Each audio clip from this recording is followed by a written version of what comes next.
अपना प्रयत्न जो भी है, जो भी इनकी कोशिश है कि ये अनमोल जो भगवान की देन है उसे कैसे संरक्षित किया जाए, अपना योगदान दे चुके हैं इसमें। और इस बार फिर से हमने जब उन्हें बुलाया है तो उन्होंने हमारा निमंत्रण सहर्ष स्वीकार किया। जल जो है वो समृद्धि और शांति के लिए है, ये इस पूरे वर्ष का थीम रहेगा। और इसके अंदर जो है हमें जागरूक करने के लिए हमने अपनी महाविद्यालय के कार्यक्रम बच्चों के लिए ये कार्यक्रम जो है आयोजित किया है। और इस कार्यक्रम के लिए मैं डॉक्टर मुमताज को बहुत बहुत बधाई देती हूँ। अजीत समाचार से तो आपका भी हमारे इस वर्कशॉप में पहुंचने पर सादर अभिनंदन। तो मैं थोड़ा सा विषय पर आ जाती हूँ। सर, हमारी जो छात्राएं आज बैठी हैं वो बीए प्रथम वर्ष, द्वितीय और तृतीय वर्ष की छात्राएं बैठी हैं। उनमें से बहुत सारे बच्चे ऐसे हैं जो जल संरक्षण समिति से जुड़े हुए हैं। और आज से 4 से 6 महीने पहले एक हमने मुहिम जारी की थी जल संरक्षण समिति ने। तो हमने छपरी गांव का जो है दौरा किया था। वहां पर हमने, मेरे लिए सौभाग्य की बात है कि इन्होंने मेरा इतना पद और कद ऊंचा किया है। वास्तव में तो ऊंचे आप सभी लोग हैं। इन्होंने एक शेर मेरे बारे में कहा, मैं भी 2 लाइनें इनके बारे में बोलता हूं, मुझे याद आ गई। जरा सा नजदीक आने से शख्सियत का पता चलता है, जरा सा नजदीक आने से शख्सियत का पता चलता है, दूर से तो चांद भी जरा सा दिखता है। मैडम मुमताज, आप कहाँ जन्मे, कहाँ पले, कहाँ बड़े हुए, कहाँ पढ़े और कहाँ पे आकर के आपने सेवाएं दी। और आज आप आर्यकन्या महाविद्यालय में बतौर हिस्ट्री डिपार्टमेंट आपने सेवाएं दे रहे हैं, इससे बखूबी वाकिफ है। अगर आज से 50 साल पहले की बात की जाए तो हमारे यहाँ पे जल ट्यूबवेल जो है वो बिल्कुल 15 और 20 और 25 रुपये होते थे। और कई जगह तो ट्यूबवेल आप ऐसा लगाइए कि 2 घंटे के अंदर मिस्त्री गांव में नलका लगा देता था, यानी कि हमारा जल स्तर बहुत ऊंचा था। धीरे धीरे अनियंत्रित दोहन करके हमने पृथ्वी के जल को एक विनाशकारी रूप में ला करके खड़ा कर दिया। अभी आप बच्चे भी 18 से 20 साल की उम्र के हैं। अगर आप अपने आज से 10 साल परे जाए, 10 साल पहले और आज की स्थिति में भी जल के बारे में आप लोग बखूबी जानते हैं। हमारे यहाँ जल के स्रोत आपको सब पता है, ट्यूबवेल है, हैंडपंप आजकल फेल हो चुके हैं। मेन स्रोत हमारे पीने के पानी के लिए जो है वो पब्लिक हेल्थ के ट्यूबवेल से। पहले गांव में हर्ट हुआ करते थे, कुएं हुआ करते थे। अब वो चीज सब वाटर लेवल जमीन के ज्यादा नीचे जाने की वजह से वो चीज सोर्स खत्म होते जा रहा है। इसके लिए जिम्मेवार हम ही लोग हैं, क्योंकि हम ही इसका उपयोग करते हैं और हम ही इसको बर्बाद करते हैं। अगर उपयोग करने वाला सही है तो उसको बर्बाद ना करें तो उसको बचाया जा सकता है, लेकिन हम ही इसको उपयोग करते हैं और हम ही बर्बाद करते हैं, तो हम इसके लिए जिम्मेवार हैं। हमें अपनी जिम्मेवारी को बखूबी निभाने के लिए हमेशा तत्पर रहना चाहिए। और जब हम मन में ये बात ठान लेंगे कि जल की महत्वता क्या है, कितना बढ़िया शब्द लिखा हुआ है, जल है तो जल संचय प्रणाली मौजूद थी। और यदि हम बोध काल की बात करें, बोध काल में भी कुओं का इस्तेमाल होता था। आप सभी बच्चे हिस्ट्री के हैं, आपको सब नॉलेज होगी। इवन चोर शासकों ने भी विशाल जल भंडारण के लिए इसके ऊपर भी कार्य किया। लेकिन आधुनिक समय में जल संकट के कारण इसे पुनर्जीवित करना बहुत जरूरी है। इसकी आवश्यकता क्यों है? दुनिया का सबसे अधिक आबादी वाला देश है, जबकि प्रति व्यक्ति जल की उपलब्धता लगातार घट रही है। जलवायु परिवर्तन, प्रदूषण और अत्यधिक दोहन के कारण सूखे की स्थिति बनती जा रही है।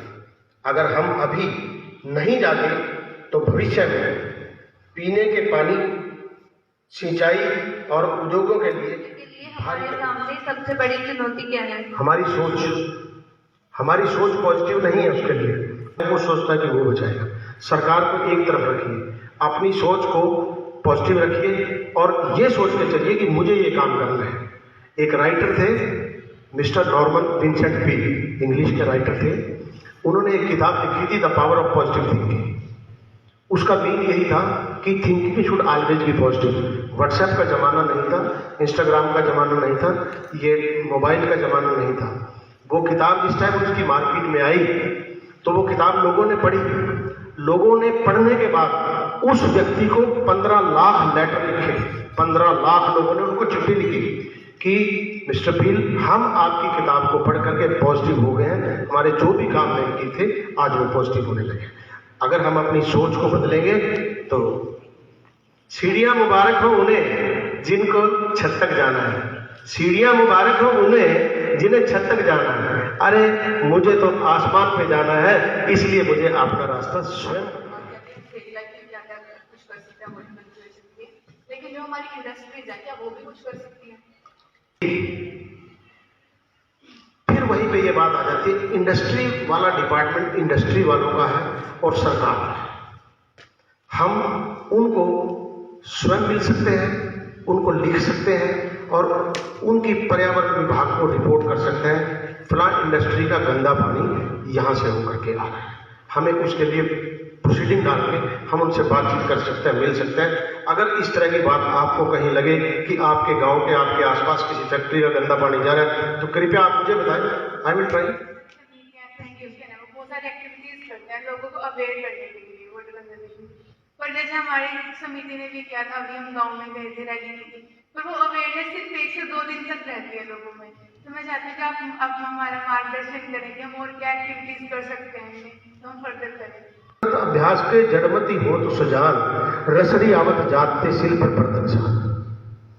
जब तक हम किसी चीज को बार बार नहीं बनाएंगे, हम गए साल में एक बार, हमने 8 दिन का कैंप लगाया, कैंप के अंदर लोगों को जागरूक किया, जागरूक कर दिया, बिल्कुल ठीक है, लेकिन उसके बाद वो प्रोग्राम कम से कम 5-6 बार होना चाहिए, चाहे वो 2-2 घंटे का। तब मैं इसको सार्थक समझता हूँ कि हमने आपको ये काम बताया था ऐसे करने के लिए। आप एनएसएस में इस चीज को जरूर ऐड करें मैडम, अगर जो भी एनएसएस इंचार्ज है, कि जिस गांव में भी कैंप लगा है आप उस चीज को जाकर के दोबारा उसका फीडबैक लें।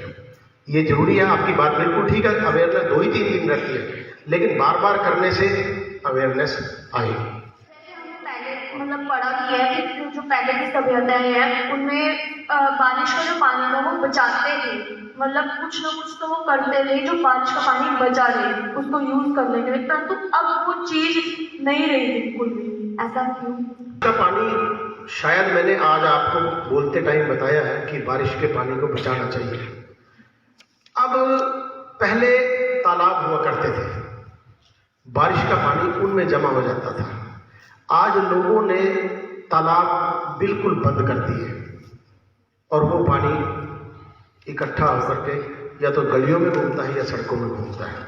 इस चीज के लिए सरकार अगर कारगर कदम उठाए कि बारिश के पानी को इकट्ठा करे या कम से कम रिचार्ज प्लांट लगाए, जैसे आपके कॉलेज में 3-4 रिचार्ज प्लांट लगे हुए ना, देखे ना, वो लगाए तो बारिश का पानी जमीन में जाए, आसमान का पानी जमीन में जाएगा तो ऑटोमेटिक जमीन का लेवल पूरा होगा।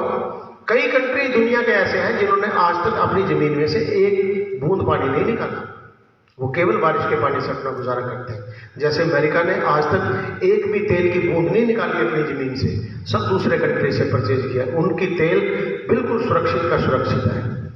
ऐसे ही बहुत से कंट्री ऐसे हैं, ब्राजील है, घाना है, अमेरिका है, और भी अच्छे कंट्रीज हैं कहीं, ऑस्ट्रेलिया है, जिन्होंने वो बारिश के पानी को इकट्ठा करके अपना सारा का सारा महत्वपूर्ण मुद्दा है। आने वाले समय में जल संरक्षण को लेकर के हम क्या कर सकते हैं, क्योंकि जल की कमी यानी कि पानी की कमी हमारे विश्व लेवल पर, विश्व स्तर पर जो है चुनौती है। सबसे पहले तो हमारी जो छात्राएं पढ़ रही हैं, एजुकेट हो रही हैं, वो जो हमारे रोज़मर्रा के जो मुद्दे हैं, चुनौतियाँ हैं, उनके लिए भी एजुकेट हों। उनको लेकर के आज हमने एक दिवसीय कार्यशाला का आयोजन किया और उसमें हमने ये भी बात रखी है कि आप किन माध्यम से, किन तरीक़ों से गिरते स्तर को, जल का जो निचला लेवल है वो कैसे जा रहा है, उसको हम कैसे बचा सकते हैं। सभी छात्राएं ग्रामीण परिवेश से हैं, उस परिवेश के मद्देनज़र वो और भी ज़्यादा चिंतित होकर समाज को मैसेज कन्वे करेंगी कि हम अपने से शुरू हो करके इन चुनौतियों को हम अपने जीवन में ढालेंगे और इनका समाधान निकालेंगे। अगर जल बचाना है, क्योंकि जिन देशों में जल की कमी है वो कहीं ना कहीं से किसी और माध्यम से जल इस्तेमाल कर रहे हैं, परंतु हमारा देश तो धन धान्य पूर्ण है, जल और नदियाँ, जल के स्रोत बहुत हैं। यदि हमारे स्रोतों में जल की कमी आ रही है तो ये चिंताजनक विषय है। इसीलिए हमने आज की ये कार्यशाला का आयोजन किया और हम ये चाहते हैं कि हमारी छात्राएं समाज तक ये मैसेज दें कि जल को हम कैसे सुरक्षित कर सकते हैं। यदि जल सुरक्षित है तो हमारा कल सुरक्षित है। का आयोजन जो किया गया है वो इस उद्देश्य के साथ किया गया है कि हमारे महाविद्यालय की जो छात्राएं हैं वो वर्ल्ड वाटर डे के थीम, जिसका आज थीम जो है, जो जल है वो समृद्धि और शांति के लिए है, उसके प्रति जाने और इसको जानते हुए जल को व्यर्थ ना गवाएं और यही संदेश समाज तक लेकर जाएं और अपनी देश सेवा करें। मुख्य उद्देश्य जल को बचाना है।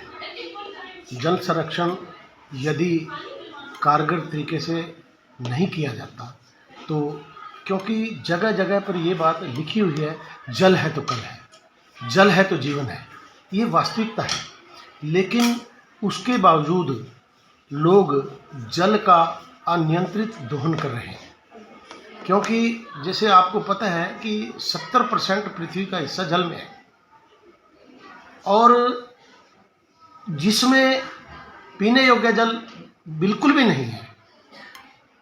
लोगों को पीने का पानी केवल मात्र ज़मीन के अंदर से मिलता है, जो कि अनियंत्रित दोहन हो रहा है, उसको भी कम करते जा रहे हैं।